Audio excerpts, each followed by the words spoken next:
His departure afforded me relief. The very few glasses of Lafitte that I had sipped had the effect of rendering me drowsy, and I felt inclined to take a nap of some 15 or 20 minutes, as is my custom after dinner. At 6 I had an appointment of consequence, which it was quite indispensable that I should keep. The policy of insurance for my dwelling-house had expired the day before, and some dispute having arisen, it was agreed that at 6 I should meet the board of directors of the company and settle the terms of a renewal. Glancing upward at the clock on the mantelpiece, for I felt too drowsy to take out my watch, I had the pleasure to find that I had still 25 minutes to spare. It was 5:30. I could easily walk to the insurance office in 5 minutes, and my usual siestas had never been known to exceed 5 and 20. I felt sufficiently safe, therefore, and composed myself to my slumbers forthwith. Having completed them to my satisfaction, I again looked toward the timepiece, and was half inclined to believe in the possibility of odd accidents, when I found that instead of my ordinary 15 or 20 minutes, I had been dozing only 3. For it still wanted 7 and 20 of the appointed hour. I betook myself again to my nap, and at length a second time awoke, when to my utter amazement it still wanted 27 minutes of 6. I jumped up to examine the clock, and found that it had ceased running. My watch informed me that it was 7:30, and of course, having slept 2 hours, I was too late for my appointment. It will make no difference, I said. I can call at the office in the morning and apologize. In the meantime, what can be the matter with the clock? Upon examining it, I discovered that one of the raisin stems, which I had been filliping about the room during the discourse of the Angel of the Odd, had flown through the fractured crystal, and lodging singularly enough in the keyhole, with an end projecting outward, had thus arrested the revolution of the minute hand. Ah, said I see how it is. This thing speaks for itself, a natural accident, such as will happen now and then. I gave the matter no further consideration, and at my usual hour retired to bed. Here, having placed a candle upon the reading-stand at the bedhead, and having made an attempt to peruse some pages of the Omnipresence of the Deity, I unfortunately fell asleep in less than 20 seconds, leaving the light burning as it was. My dreams were terrifically disturbed by visions of the Angel of the Odd. Methought he stood at the foot of the couch, drew aside the curtains, and, in the hollow, detestable tones of a rumpuncheon, menaced me with the bitterest vengeance for the contempt with which I had treated him. He concluded a long harangue by taking off his funnel cap, inserting the tube into my gullet, and thus deluging me with an ocean of Kirschenwasser, which he poured in a continuous flood from one of the long-necked bottles that stood him instead of an arm. My agony was at length insufferable, and I awoke just in time to perceive that a rat had run off with the lighted candle from the stand, but not in season to prevent his making his escape with it through the hole. Very soon a strong, suffocating odor assailed my nostrils. The house, I clearly perceived, was on fire. In a few minutes the blaze broke forth with violence, and in an incredibly brief period the entire building was wrapped in flames. All egress from my chamber, except through a window, was cut off. The crowd, however, quickly procured raised a long ladder. By means of this I was descending rapidly and in apparent safety, when a huge hog, about whose rotund stomach, and indeed about whose whole air and physiognomy, there was something which reminded me of the Angel of the Odd, when this hog, I say, which hitherto had been quietly slumbering in the mud, took it suddenly into his head, and his left shoulder needed scratching, and could find no more convenient rubbing post than that afforded by the foot of the ladder. In an instant I was precipitated, and had the misfortune to fracture my arm. This accident, with the loss of my insurance, and with the more serious loss of my hair, the whole of which had been singed off by the fire, predisposed me to serious impressions, so that finally I made up my mind to take a wife. There was a rich widow disconsolate for the loss of her 7th husband, and to her wounded spirit I offered the balm of my vows. She yielded a reluctant consent to my prayers. I knelt at her feet in gratitude and adoration. She blushed and bowed her luxuriant tresses into close contact with those supplied me temporarily by Grandjean. I know not how the entanglement took place, but so it was. I arose with a shining pate, wigless, she in disdain and wrath, half buried in alien hair. Thus ended my hopes of the widow by an accident which could not have been anticipated, to be sure, but which the natural sequence of events had brought about. Without despairing, however, I undertook the siege of a less implacable heart.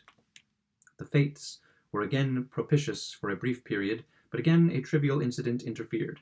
Meeting my betrothed in an avenue thronged with the elite of the city, I was hastening to greet her with one of my best considered bows, when a small particle of some foreign matter lodging in the corner of my eye rendered me for the moment completely blind. Before I could recover my sight, the lady of my love had disappeared, irreparably affronted at what she chose to consider my premeditated rudeness in passing her by ungreeted. While I stood bewildered at the suddenness of this accident, which might have happened nevertheless to anyone under the sun, and while I still continued incapable of sight, I was accosted by the angel of the odd, who proffered me his aid with a civility which I had no reason to expect. He examined my discorded eye with much gentleness and skill, informed me that I had a drop in it, and, whatever a drop was, took it out, and afforded me relief. I now considered it high time to die, since fortune had so determined to persecute me, and accordingly made my way to the nearest river. Here, divesting myself of my clothes, for there is no reason why we cannot die as we were born, I threw myself headlong into the current, the sole witness of my fate being a solitary crow that had been seduced into the eating of brandy-saturated corn, and so had staggered away from his fellows. No sooner had I entered the water than this bird took it into his head to fly away with the most indispensable portion of my apparel. Postponing, therefore, for the present, my suicidal design, I just slipped my nether extremities into the sleeves of my coat, and betook myself to a pursuit of the felon with all the nimbleness which the case required and its circumstances would admit. But my evil destiny attended me still as I ran at full speed. But my evil destiny attended me still, as I ran at full speed, with my nose up in the atmosphere, and intent only upon the purloiner of my property. I suddenly perceived that my feet rested no longer upon terra firma. The fact is, I had thrown myself over a precipice, and should inevitably have been dashed to pieces but for my good fortune in grasping the end of a long guided rope, which depended from a passing balloon. As soon as I sufficiently recovered my senses to comprehend the terrific predicament in which I stood, rather hung, I exerted all the power of my lungs to make that predicament known to the aeronaut overhead. But for a long time I exerted myself in vain. Either the fool could not, or the villain would not perceive me. Meantime the machine rapidly soared, while my strength even more rapidly failed. I was soon upon the point of resigning myself to my fate and dropping quietly into the sea, when my spirits were suddenly revived by hearing a hollow voice from above, which seemed to be lazily humming an opera air. Looking up, I perceived the angel of the odd. He was leaning with his arms folded over the rim of the car, and with a pipe in his mouth, at which he puffed leisurely, seemed to be upon excellent terms with himself and the universe. I was too much exhausted to speak, so I merely regarded him with an imploring air. For several minutes, although he looked me full in the face, he said nothing. At length, removing carefully his meerschaum from the right to the left corner of his mouth, he condescended to speak. "Who be you?" he said. "Und what der Teufel you be do dare?"